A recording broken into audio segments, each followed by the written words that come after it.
Pockets, and this is it's a Sichuan recipe, and it's not too spicy. We use a couple of ingredients: it's ground pork, a ton of chives, also had vermicelli noodles, and then just some flavorings. This can be turned into small dumplings depending on how you wrap it, or it can be in these big pockets instead, and in Chinese it translates into like Chive Boxes.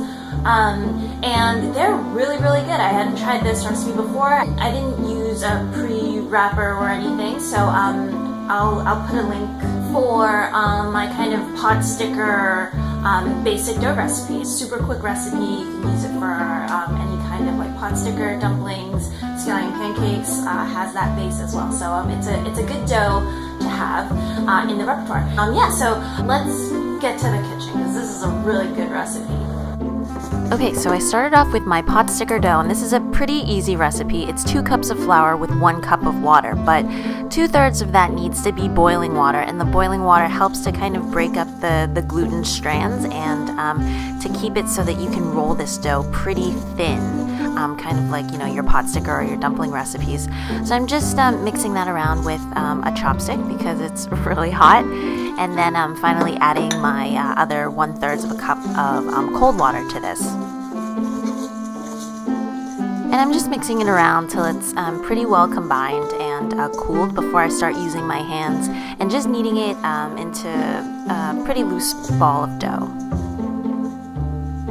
You can see that that's starting to come together right about now, so I'm just going to put that aside, put a plastic wrap around it, and leave that to be. And then I start off on my filling. So the rest of this is all filling. You take a package of vermicelli noodles, and I'm just going to soak it in a little bit of cold water. Make sure that everything is submerged, and then just put that aside. 15 to 20 minutes, that'll do. And I'm doing the same thing for these dried shrimp. And make sure to go to a Chinese grocery store and then get the bigger ones. And just put 2 tablespoons of that in along with some water just to rehydrate it. And then there is a scrambled kind of broken up egg in this recipe. There's actually 2. I'm not too fond of scrambled eggs, so I just put 1. But you can put as much as you want. And here are some Chinese style chives. I say Chinese style because they're less delicate than the ones at the supermarket. They're definitely more hearty and more grass-like. And when you're making this recipe, I definitely recommend going and visiting a Chinese grocery store and getting these because they're much cheaper. I know how expensive herbs are at grocery stores, so I was able to get a big package of this, maybe $2 or $3, and that would be it for the recipe.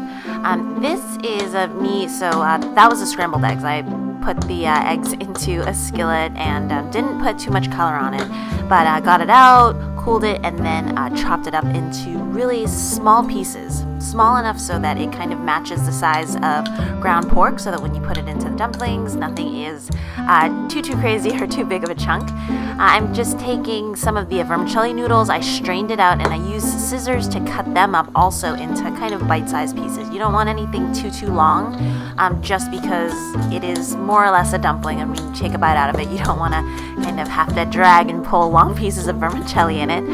Same thing with this is the rehydrated dried shrimp, and you just want to cut them into actually really, really fine small pieces. They add a nice flavor to the recipe.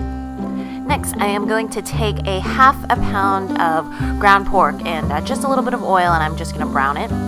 To that, I am going to add a little bit of soy sauce along with some pepper and also some sesame oil as well.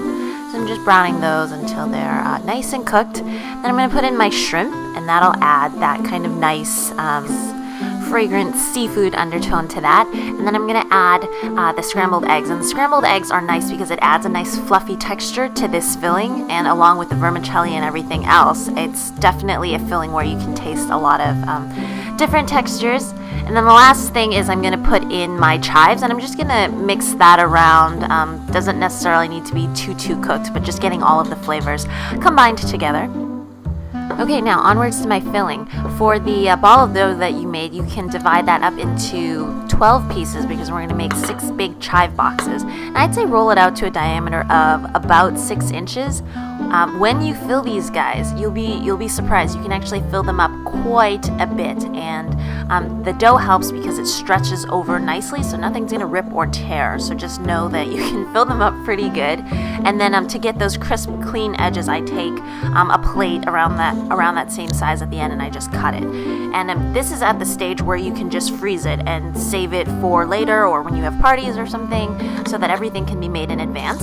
When you do want to cook them, a couple, maybe an inch or so of oil. You definitely want to shallow fry them. I'd say 2 to 3 minutes aside, but you'll know when they're done. Basically, the inside's already cooked. You want the outside to get that kind of nice golden brown color to it.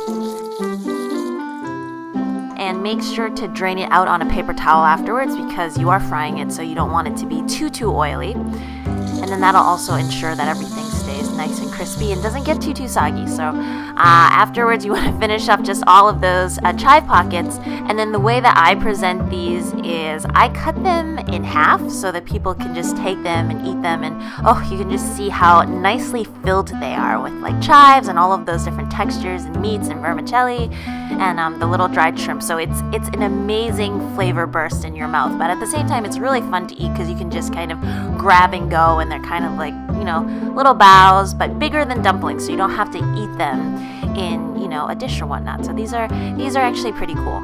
So there you have it, guys, my Chinese chive pockets. I hope you guys do try making it. I know it's a couple of steps, but it's actually pretty easy once you get the filling and everything together.